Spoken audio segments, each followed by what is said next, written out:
పిత పుత్ర పవిత్రాత్మ నామమున ఆమేన్.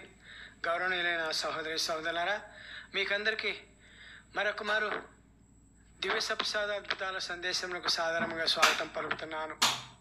ఈరోజు మన ప్రభు అనుగ్రహించినటువంటి అవకాశాన్ని బట్టి దివ్య సప్రసాద అద్భుతాలు 11వ అద్భుతాన్ని మనం తెలుసుకొని పోతున్నాం. ఈ దివ్య సప్రసాద అద్భుతాలు 11లో ముందుగా మనం తెలుసుకొని పోయే విషయము, పవిత్ర తిరుసభలో దైవవాక్య వ్యాప్తికై దేవుని చేత పిలుచుకొనబడి పవిత్రాత్మ సర్వేశ్వరుని యొక్క శక్తి చేత అభిషేకింపబడి క్రీస్తు ప్రభుని యొక్క రక్షణ కార్యాన్ని ప్రకటించడానికి ఎన్నుకొనబడినటువంటి పూజ్య గురువుల యొక్క ప్రాధాన్యత, దివ్యబలి పూజ యొక్క ఔన్నత్యము, పవిత్ర దివ్యబలి పూజలో జరుగుతున్నటువంటి మహద్భాగ్యమైనటువంటి అద్భుత రీతిగా క్రీస్తు శరీర రక్తాలుగా మారుతున్నటువంటి దివ్య సప్రసాదాలు.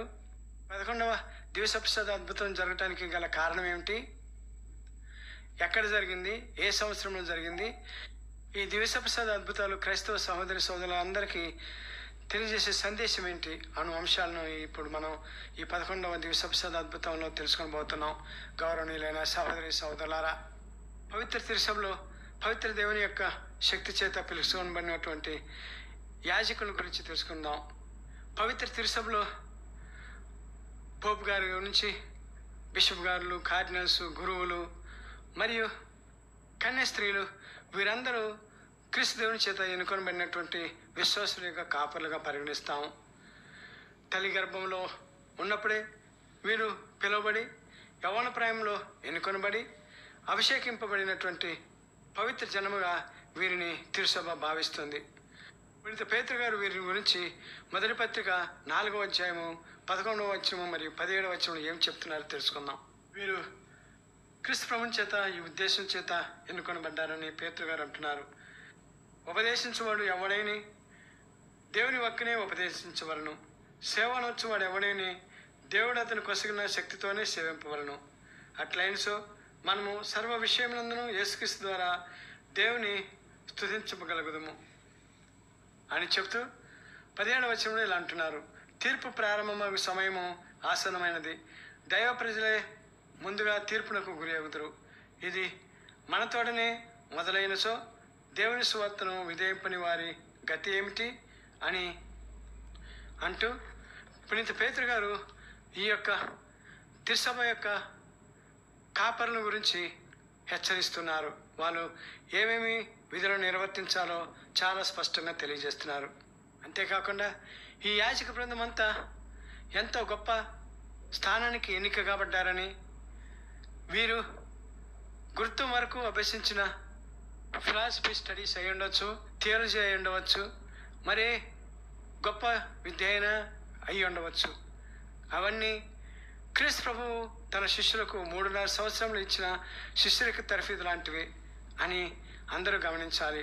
మరి ముఖ్యంగా యవన గురువులారా, వాస్తవానికి చెప్పాలంటే క్రీస్తు ప్రభుని శిష్యుల కంటే మీరు 50 రెట్లు ధన్యులు. ఎందువలనంటే దానికి 2 కారణాలు ఉన్నాయి. అవి మొదటిది, క్రీస్తు దేవుని శిష్యులు కేవలం 3.5 సంవత్సరములే వారితో మానవ రూపంలో ఉన్నారు. అటు తర్వాత ఆత్మరూపంలో ఉన్నారు. మీకు చెప్పేటంత గొప్ప సందేశకుని నేను కాకపోయినప్పటికీ కూడా ఇలా చెప్తున్నందుకు నన్ను మన్నించగలరు.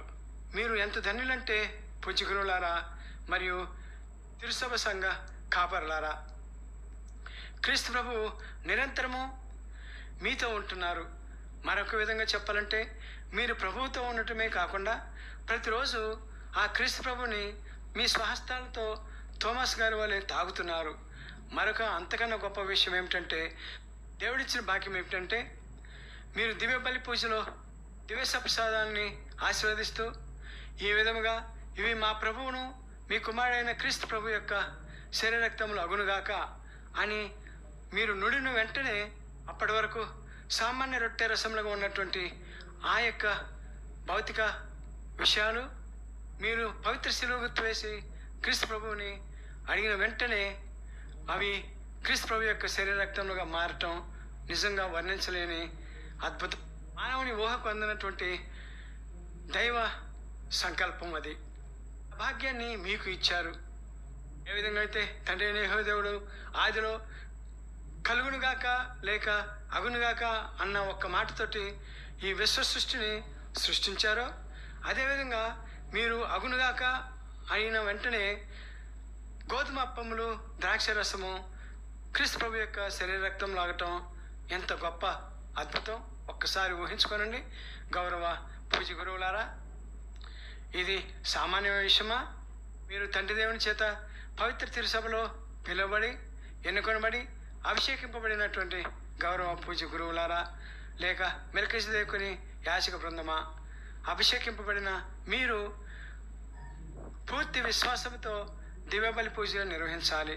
అంతేకాని అనుమానాస్పదంగా అశ్రద్ధగా పవిత్ర దివ్యబలి పూజను నిర్వహించి దివ్యసప్రసాదనాథుని పరీక్షకు గురి చేస్తూ వారి మనసును మరీ మరీ ఎక్కువగా గాయపరుస్తున్నారేమో.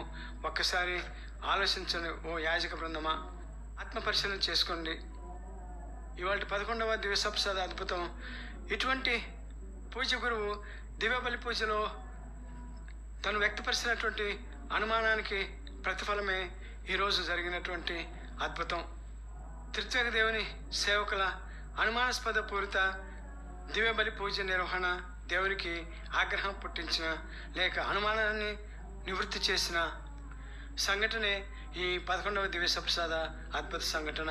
అంతేకాదు ఓ దైవయాజక జనమా లేక పూజ గురువులారా, మీ గురించి పునీత పేతురు గారు రాసినటువంటి మొదటి లేఖ 2వ అధ్యాయము 2వ వచనము మరియు 4వ వచనం నుంచి 6వ వచనంలో ఏమని నుడివారో ఇప్పుడు తెలుసుకోవడానికి ప్రయత్నం చేద్దాం. మీరు నూతనముగా జన్మించిన శిశువుల వలె కల్మషం లేని వాక్కు అను పాల కొరకై దాహంతో ఉండు. దాన్ని తాగటం వలన మీరు పెరిగి పెద్దవారై రక్షించబడదురు అని అంటున్నారు. అంతేకాకుండా 4వ వచనం 7వ వచనంలో నిరుపయోగము అయినది మనుషులచే తిరస్కరించబడి అమూల్యమైనదిగా దేవునిచే ఎన్నుకొనబడిన సజీవశిలయగు ప్రభువును సమీపింపుడు. ఆధ్యాత్మిక దేవాలయమును నిర్మించడంలో సజీవశిలుగా మేము ఉపయోగించనుండు. యేసుక్రీస్తు ద్వారా ప్రీతికరమైన ఆధ్యాత్మిక మగు బలులను దేవునికి అర్పించుటకు మేము పవిత్రమైన యాజకులుగా చేయనిండు అని అంటూ, నేను ఒక అమూల్యమగు శిలను ఎన్నుకుంటుని దాని సియోనులో మూలరాయిగా స్థాపించుచున్నాను. ఆయనను విశ్వసించువాడు ఎన్నటికీ సిగ్గుపడడు అని అంటున్నారు. గౌరవనీయులైన సహోదరి సహోదరులారా, పవిత్ర యాజక జనమా, మీ గురించి పునీత పేతురు గారు ఎంత గొప్పగా చెప్పి ఉన్నారో ఒకసారి గుర్తుంచుకోండి. మీరు ఎంత ధన్యులో ఒక్కసారి ఊహించుకోండి. అటువంటి ధన్యకరమైనటువంటి జీవితం జీవించే మీకు ఎవరి కొరకైతే మీరు జీవిస్తున్నారో ఆ క్రీస్తు ప్రభు మీద మీరు అవిశ్వాసాన్ని ప్రదర్శించినట్లయితే క్రీస్తు ప్రభు మీ యొక్క అవిశ్వాసాన్ని సహించగలరా? మీ యొక్క అవిశ్వాసాన్ని నివృత్తి చేయకుండా ఉండగలరా? మీలాంటి ఒక పూజ్య గురువు వ్యక్తపరిచినటువంటి ఆ అనుమానాన్ని ఈరోజు క్రీస్తు ప్రభు ఏ విధంగా నివృత్తి చేశారో ఒకసారి ఆలకించగలరు. ఓ గౌరవ పూజ యాజక జనమా, ఒకవేళ మీకు ఇంకా దీపావళి పూజ చేయాలా ఇంకా నమ్మకం కుదరకపోయినట్లయితే లోకగారి సువార్త 17వ అధ్యాయము 5వ వచనంలో అపోస్తలులు క్రీస్తు ప్రభువుని అడిగినట్లుగా, ప్రభువా మా విశ్వాసాన్ని బలపరచండి అని ప్రార్థించండి. విశ్వాసంలో ఎదిగి మీకు అప్పగింపబడినటువంటి సంఘాన్ని అదే విశ్వాసంలోనికి నడిపించమని ప్రభువు మార్కు గారి సువార్త 16వ అధ్యాయము 15-16వ వచనంలో ఈ విధంగా అంటున్నారు. మీరు ప్రపంచమందంతా తిరిగి సకల జాతి జనులకు సువార్తను బోధింపుడు. విశ్వసించి జ్ఞానస్నానం పొందిన వారు రక్షించబడుదురు అని నుడినట్లుగా ప్రజలను క్రీస్తు దేవుని విశ్వాసంలోనికి నడిపించగలరు. కావున గౌరవ క్రీస్తు ప్రభుని యాజక బృందమా, పటిష్ట విశ్వాసంతో క్రీస్తు ప్రభు యొక్క దివ్యబలి పూజను నడిపించండి. ఇప్పుడు మన ప్రభువు తెలుపబో 11వ దివ్యసప్రసాద అద్భుతం గురించి విని మరింత విశ్వాసంలో ఎదుగుటకు ప్రయత్నించేద్దాం. ఈ దివ్యసప్రసాదనాథుని దివ్యశక్తి మన ప్రియమైన పవిత్ర తిరుసభ ఒక్క దాని ద్వారా మాత్రమే ప్రకటించబడుతుంది. అది ఒకటే క్రీస్తు ప్రభువు పేతురు గారి పైన స్థాపించబడి శిష్యుల ద్వారా ప్రకటించబడుతుందని అందుకు నిదర్శనంగా ప్రభువు చూపుతున్న దివ్యసప్రసాద అద్భుతాలలో ఆస్ట్రియాలో పీచెట్ ప్రాంతంలో అపోస్తులైన పునీత జేమ్స్ గారి పేరున నిర్మించబడిన దేవాలయంలో జరిగిన అద్భుతం ఇప్పుడు మనం తెలుసుకొని పోయే 11వ దివ్యసప్రసాద అద్భుతం. ఈ 11వ దివ్యసప్రసాద అద్భుతం పూర్తి విషయంలోనికి వెళ్ళే ముందు ఒక మనవి. గౌరవనీయులైన సహోదరి సోదరులారా, దయచేసి ఛానల్ను సబ్స్క్రైబ్ చేసుకొని పవిత్రమైన దేవుని యొక్క వాక్య ప్రచారంలో మీ వంతుగా సహకరించవలసిందిగా కోరుచున్నాను. ఈ అద్భుత విషయానికి వచ్చినట్లయితే ఈ అద్భుతం ఎలా ఉందంటే, మీకు దివ్యసప్రసాదంలో నా ఉనికి గురించి సందేహం ఉంటే నన్ను పిలవండి, వెంటనే ప్రత్యక్షమవుతాను అని క్రీస్తు ప్రభువు అన్నారా అన్నట్లు జరిగింది ఈ దివ్యసప్రసాద అద్భుత సంఘటన. అదేమిటంటే, ఆస్ట్రియా దేశానికి చెందినటువంటి ఎన్నా అను లోయలో ఉన్నటువంటి చిన్న గ్రామంలో అపోస్తులైనటువంటి పునీత జేమ్స్ గారు మరియు పునీత జార్జ్ గారుల పేరుతో అంకితం చేయబడినటువంటి దేవాలయంలో 1310వ సంవత్సరంలో ఒక పూజ్య గురువు దివ్యబలి పూజలో ద్రాక్షరసమును నిజంగా క్రీస్తుని రక్తంగా మారుతుందా అను అనుమానంతో యథావిధిగా పూజ్య గురువు నడి పూజలో గోధుమ అప్పమును ద్రాక్షరసమును స్లేగుత్తు వేస్తూ ఇది క్రీస్తు శరీర రక్తములు అగునుగాక అంటూ అన్నారే కానీ ఈ ద్రాక్షరసము నిజంగా క్రీస్తు రక్తం అవుతుందా అను సందేహాన్ని మనసులో వ్యక్తపరిచాడు. అందువలన దీపబలి పూజలోని పూజ గురువు యొక్క ప్రతి పలుకును ఆలోచనను గమనించు క్రీస్తు ప్రభువు ఆ అవిశ్వాసపు గురువు యొక్క ఆలోచనను లేక అనుమానమును నివృత్తి చేయుటకు గురువు పైన పలికిన వాక్యమును ముగించిన వెంటనే ద్రాక్షరసమ పాత్ర నుండి క్రీస్తు ప్రభు యొక్క రక్తముగా మారిన ద్రాక్షరసము ఆ గురువు భయంకంపితుడు అగునట్లుగా కొత్తమని వేడివేడి పొయ్యి మీద కాగిన రక్తములాగా ఆ పాత్ర నుంచి క్రీస్తు ప్రభు యొక్క రక్తము పొంగిపొరలు చూసినటువంటి ఆ గురువు ఆ ద్రాక్షరసము త్రాగలేక మరొక పాత్రలో పోశారు.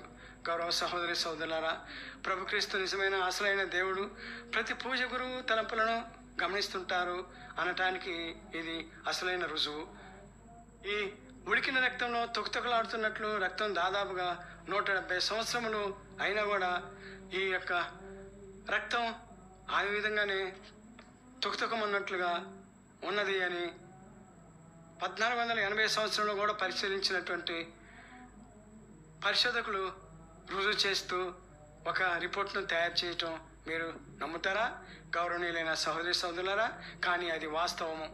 సైంటిస్టుల బృందం వాళ్ళ రిపోర్ట్లో ఏమి రాశారంటే, ఆ రక్తం అప్పుడే గాయం నుండి కారుతున్నటువంటి రక్తంలో తాజాగా ఉన్నది అని పరిశోధకులు వారి యొక్క రిపోర్ట్లో రాశారు.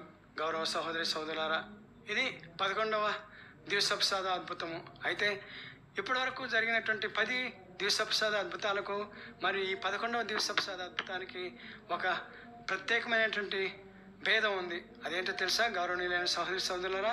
మీరు గమనించినట్లయితే మనం ఇప్పటివరకు నేర్చుకున్నటువంటి 10 దివ్యసప్రసాద అద్భుతాల్లో క్రీస్తు ప్రభు యొక్క రక్తము దివ్యసప్రసాదం నుంచి ప్రవహించినట్లుగా లేక రక్తపు చుక్కలు దివ్యసప్రసాదంలో ఉన్నట్లుగా మనం గడిచిన 10 అద్భుతాల్లో చూసాం. కానీ ఈ 11వ అద్భుతం యొక్క ప్రత్యేకత ఏంటంటే, సాక్షాత్తు క్రీస్తు ప్రభు యొక్క రక్తానికి నిజరూపమైనటువంటి ద్రాక్షరసంలోనే క్రీస్తు ప్రభు తన యొక్క రక్తాన్ని చూపించారు. ఇది 11వ అద్భుతం యొక్క ప్రత్యేకత. ఇప్పుడు ఈ 11వ అద్భుతం యొక్క రహస్యాలు ఏంటో తెలుసుకోవడానికి ప్రయత్నించేద్దాం. మొదటిది ఏమిటంటే, పవిత్ర ద్రాక్షరసము అలా ఉడుకుటకు కారణం ఏమిటంటే, అందులో ఉన్నటువంటి రహస్యం ఏమిటంటే, క్రీస్తు ప్రభు ఆ సదరు పూజ గురువుపై ఆగ్రహం చెంది ఉండొచ్చు అని ఈ సందర్భంలో చెప్పవచ్చు. ఎందువల్లంటే, ఎవరైనా కోపంగా ఉన్నప్పుడు అతని యొక్క శరీరం చాలా వేడిగా ఉంటుంది. ఇక రెండవ విషయం ఏంటంటే, యవ్వన ప్రేమలో ఉన్నటువంటి వ్యక్తుల యొక్క రక్తం కూడా వేడిగా ఉంటుంది, అధిక ఉష్ణోగ్రతలో ఉంటుంది. దీనికి రుజువుగా మనం చెప్పాలంటే, క్రీస్తు ప్రభు యవ్వన ప్రేమలో ఉన్నప్పుడే మరణించారు కాబట్టి ఈ యొక్క ఉడుకు రక్తం క్రీస్తు ప్రభు యొక్క యవ్వనానికి ఉదాహరణగా మనం చెప్పవచ్చు. ఇక మూడవ విషయం ఏంటంటే, గౌరవనీయులైన సహోదరి సోదరులారా, పవిత్ర తిరుసభ సభ్యులారా,